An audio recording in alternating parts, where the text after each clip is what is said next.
This is Red Carpet Fly's News on the Fly, bringing you daily, unique, and interesting entertainment, celebrity, and luxury news. Before we get started, you know what to do. Like, follow, and subscribe to Red Carpet Fly, and hit that notification bell so you don't miss a single News on the Fly episode. Happy belated Mother's Day to all you moms out there. Being a mom is a tough job, so I hope you guys honored those queens. Okay, enough small talk, let's get into these headlines.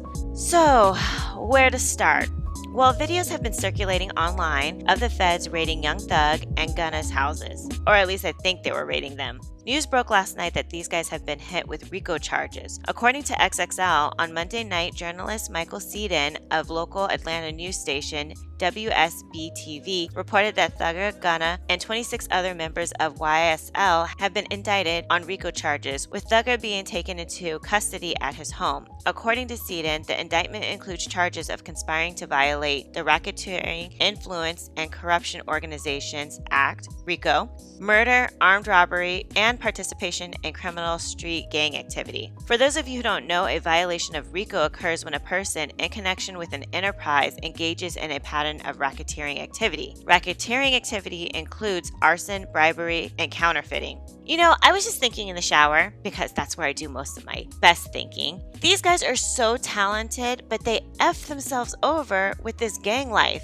I feel like these days, being from the streets or being in the streets or being in a gang isn't even required to be a rapper. So I don't get why these guys get mixed up in this kind of stuff. It's truly a shame because, like I said, both of these guys are really talented and I enjoy several songs from them. Talking about rappers, Jack Harlow's album, Come Home, The Kids Miss You, dropped last Friday. Have you guys heard it yet? It's really good. He has several features on there like Pharrell, Drake, and Justin Timberlake. Jack Harlow has kind of been like a dark horse on the rap scene, but he has been working with some heavy hitters like Kanye West and Lil Wayne. I'm not a music critic or anything, but I do like several songs from his new album like First Class, Talk of the Town, Movie Star, and Nail Tech. He was on The Breakfast Club the other day and they brought up the fact that he's ruining masculinity, whatever that means. And I knew this was going to come up because Jack Harlow's music isn't based in misogyny.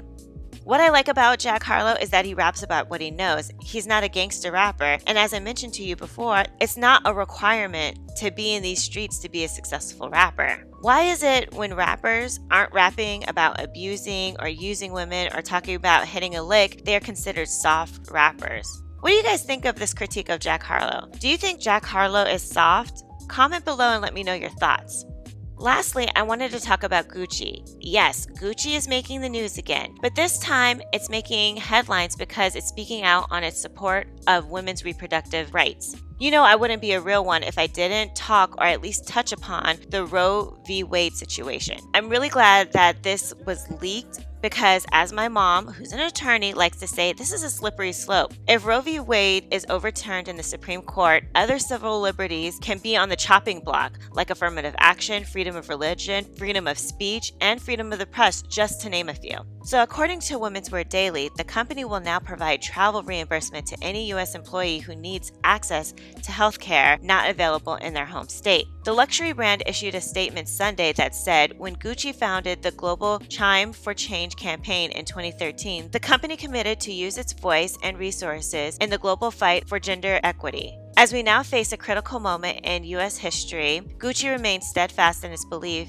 that access to reproductive health care is a fundamental human right. Through the Chime for Change campaign, Gucci will also continue to support partner organizations that enable access to reproductive health and protect human rights, especially for those most vulnerable, the company said. This is a growing trend we are seeing with brands standing up for women's rights, as last week, Levi Strauss & Co. became the earliest voice in fashion to speak out in support for reproductive rights. Protecting access to a full range of reproductive health care, including abortion, is a critical business issue, Levi said in a statement.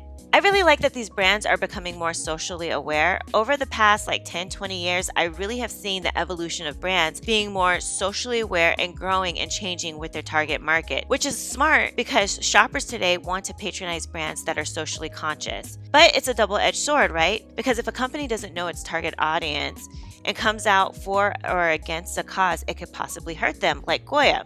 When Trump was in office, Goya came out in support of Trump and his administration. Being tough on immigration, particularly immigration from Mexico, was a part of Trump's administration, and Goya sells Mexican food products. It was a weird, crazy stance for Goya to make, and a really cringy one since their target audience are Latinos, which includes Mexicans, and it could be assumed that some of these people that buy their brands may be immigrants. Anyways, I digress. The overturning of Roe v. Wade is a very serious issue and on the minds of millions of women and brands that support women's reproductive health. My stance is keep your hands off my vajayjay. It's crazy that this is a thing. And what makes it even more crazy is that the study of women's health didn't even become a thing until the 1960s and 70s, but the regulation of women's bodies has been a thing since forever. Keep your hands off my ovaries, fallopian tubes, and vajayjay. Bravo to these companies that are standing with women. Comment below and let me know your thoughts on Roe v. Wade, on brands standing with women's reproductive health. Just let me know what you think. Anyway, that's it for Red Carpet Fly's News on the Fly. Please like, follow, subscribe, and share our YouTube channel, Red Carpet Fly, and also follow us on Instagram and Twitter at Red Carpet Fly. And until tomorrow, always stay fly.